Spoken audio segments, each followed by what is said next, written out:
LSG और दिल्ली के match के बाद और जिस तरह की स्पोर्ट्स की रिपोर्टिंग हुई है उसके बाद मैं ये समझ गया हूं कि ऋषभ पंत दुनिया का सबसे मासूम बच्चा है जिसे कुछ नहीं आता या उसे कुछ पता ही नहीं है उसकी टीम कहां जा रही है, उसके टीम के लाइनअप में क्या होगा, उसके खुद के लाइनअप पे के साथ क्या होगा। वो टीम का कप्तान है जरूर बट डिसीजन सारे पीछे से हो रहे हैं। मतलब ये है कि जब जीतेंगे तो ऋषभ पंत की कप्तानी अव्वल नंबर की और ऋषभ पंत दी कैप्टन आपको दिखेगा, और जब हारेंगे और जब बोंगे डिसीजंस लिए जाएंगे तब सारा ठीकरा गोइंका साहब और मैनेजमेंट के ऊपर हो जाएगा। ऋषभ पंत इतना मासूम है कि वो खुद फ्रस्ट्रेशन में ए कर रहा था कि भाई मुझे ऊपर क्यों नहीं भेजा, आज तो मैं शतकों पे शतक मार देता, आज मैं दिल्ली को हरा देता, आज मेरा 100 पक्का था, ओह मुझे क्यों नहीं भेजा गया। अल्टीमेटली द प्रॉब्लम इज ये पीआर सो कॉल्ड इतनी हाइप देकर रखती है ऋषभ पंत की फेलियर्स को भी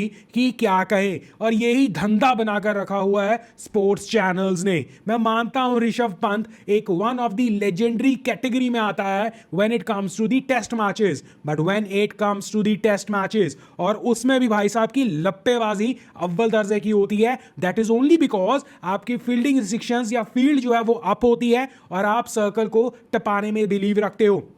और टेस्ट मैचेस में आपके 5-6 चौके भी अगर इस तरह आ जाएं तो सीधा आप 25-30 पर पहुंच जाते हो। और ये आपको बहुत एक बैलेंस आउट अप्रोच होती है क्योंकि प्रेशर होता नहीं है। जब आपके ऊपर प्रेशर बनाने की कोशिश होती है आप आड़े टेढ़े उल्टे जो है शॉट्स मारकर आपको बाउंड्रीज मिल जाती हैं, और अगर आपके पीछे बाउंड्रीज लगी हो थोड़ा सा आप दिमाग लगा लो सिंगल डबल की खेल हो जाती है। But nothing taking away from Rishabh Pant in test matches, I salute him for his test matches performances, but इसका कतई ये मतलब नहीं है कि ऋषभ पंत को हर बार डिफेंड किया जाए, उनकी कंटिन्यूएशन फेलियर्स में डिफेंड किया जाए जस्ट बिकॉज कि आपको उनका पीआर चमकाना है। अब उसका रीजन चाहे इमोशनल हो सकता है, चाहे पैसों वाला हो सकता है, चाहे सिफारिश हो सकता है, I have no idea. But जिस तरह आप हर बार ऋषभ पंत को एक तरह से पीआर उनकी बचाते हुए दिखती है, इट सरप्राइजेस मी।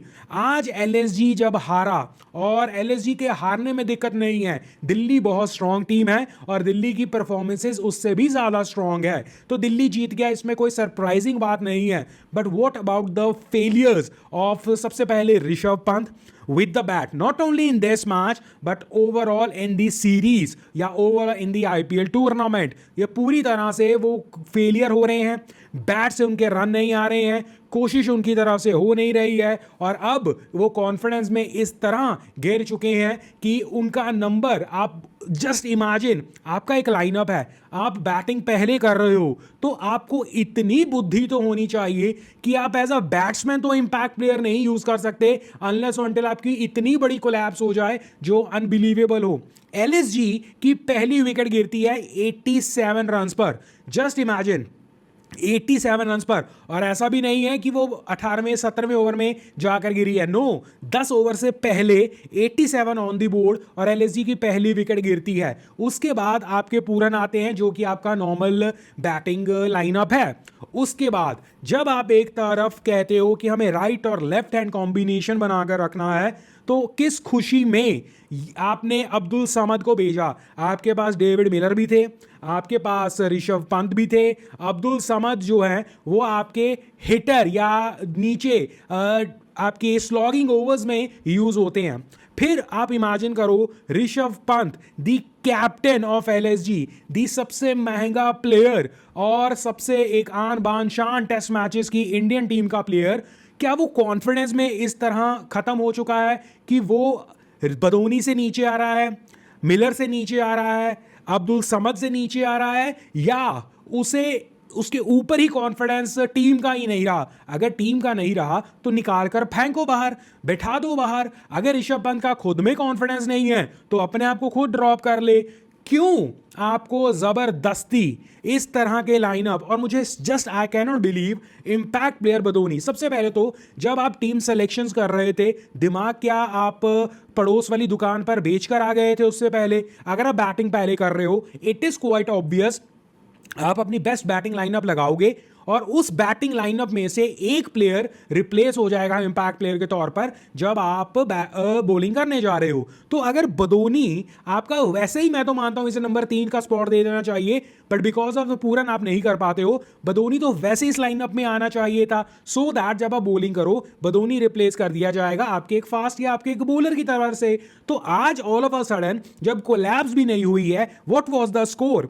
आप हुए 99 पर 2, 107 पर 3, 110 पर 4, आपको एक मिनी कोलैप्स देखनी शुरू हुई, बट वहां पर ओवर हो गए थे 14 ओवरों में 110 रन। आपके पास बैटिंग में कौन पड़े हैं? डेविड मिलर, ऋषभ पंत, आपके ठाकुर। तो ये 3 बंदे 6 ओवर यानी कि 2 ओवर हर बंदा खेल नहीं सकता था। आपको बदौनी की जरूरत ही क्यों पड़ी?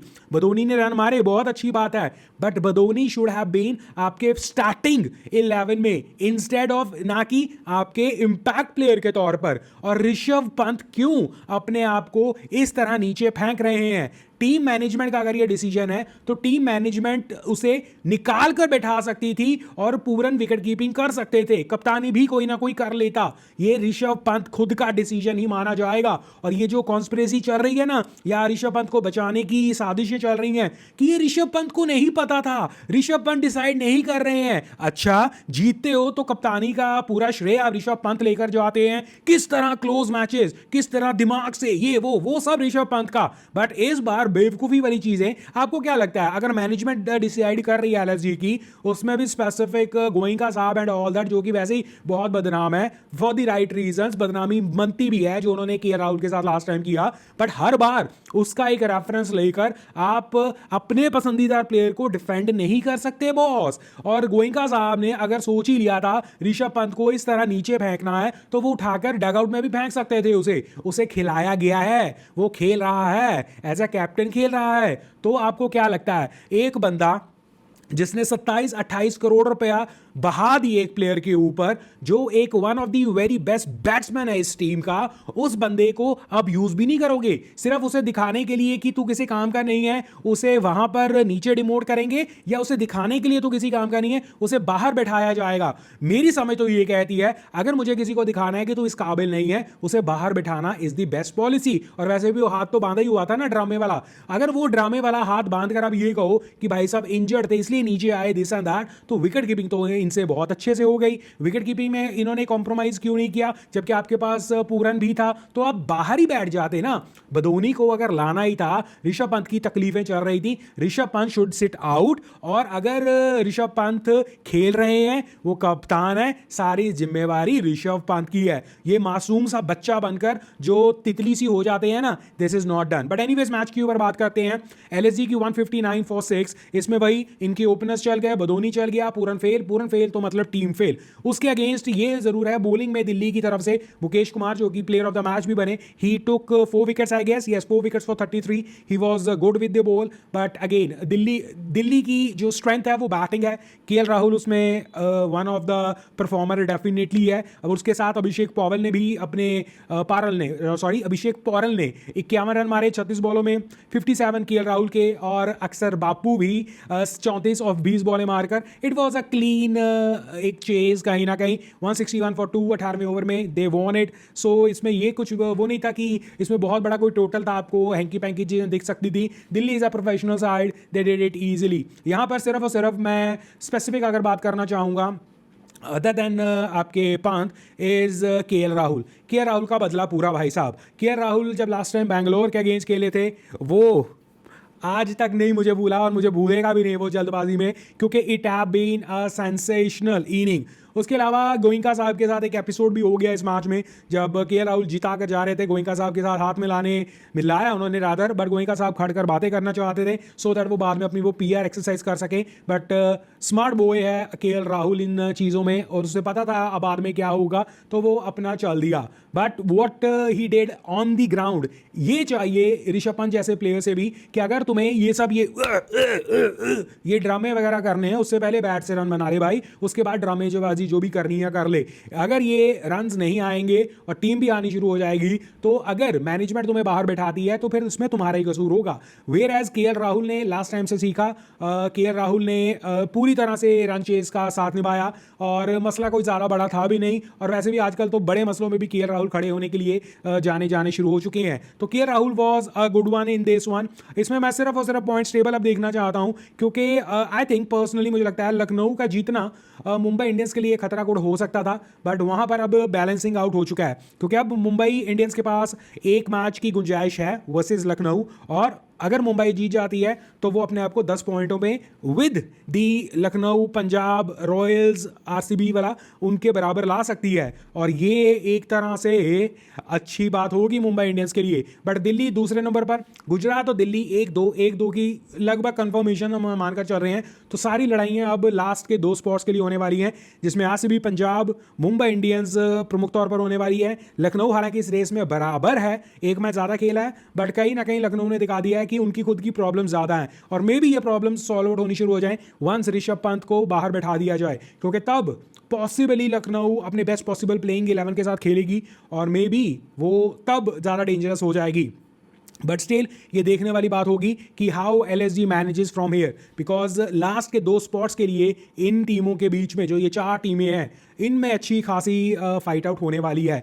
इसके अलावा जो अच्छी खासी फाइट आउट आई एक्सपेक्ट आज के मैच में एसआरएच वर्सेस मुंबई इंडियंस। अब की बार क्या होगा 300 पार, फिर से नारा। और एसआरएच ने पिछली बार, if I am not wrong, धमकी दी थी कि हमारे ग्राउंड पे आओ, हम तुम्हें बता देंगे। और SRH is very well capable Mumbai Indians के बॉलिंग लाइनअप को अच्छे से मार्कआउट करने के लिए। प्लेयर्स टू वॉच आउट होंगे obviously Jasprit Bumrah from the Mumbai Indians, क्योंकि Jasprit Bumrah can be the one जो टॉप ऑर्डर को डिसमेंटल कर सकते हैं एसआरएच की, क्योंकि अगर वो चले तो मुंबई इंडियंस की खैर नहीं, और उनके लिए बहुत बड़ा टोटल या बन जाएगा या बनाना पड़ेगा। एसआरएच और मुंबई इंडियंस के बीच में फेवरेट कौन होगा? वेल, मेरी पर्सनल चॉइस तो एसआरएच की रहती है, बट जो मोमेंटम लेकर मुंबई इंडियंस चल रही है, don't be surprise Mumbai Indians इस मैच को जीत के ले जाए। और मुंबई इंडियंस का जीतना पॉइंट्स टेबल में एक हड़बड़ी मचा देगा, क्योंकि मुंबई इंडियंस 10 पॉइंटों पे हो जाएगा, और looking at there net run rate, वो सीधा चौथे नंबर पर पहुंच सकता है। और अगर ज्यादा बेहतर नेट रन रेट निकाल दी तो मे बी तीसरे नंबर पर भी जा सकता है। तो मुंबई इंडियंस के लिए सबको जीतने के लिए आज के मैच में, और हैदराबाद क्यों खेलेगा इस मैच को? सिर्फ और सिर्फ पार्टी स्पॉइल करने के लिए। मैं चाहता हूं ये पार्टी स्पॉइल हो जाए, क्योंकि I want to see the best from the SRH, क्योंकि मेरी one of the favourite team थी यार ये, जिस अप्रोच के साथ वो खेलती है। पता नहीं इतनी फिसड्डी कैसे होगी, but it will be a तहलका match to watch out for. मेरी उम्मीदें बहुत हाई हैं। आप क्या कहते हो कमेंट सेक्शन में बता देना, और हम यहाँ पर एज ए क्रिकेट फैन बातें करते हैं। अगर आप भी cricket fan, come join me, subscribe the channel.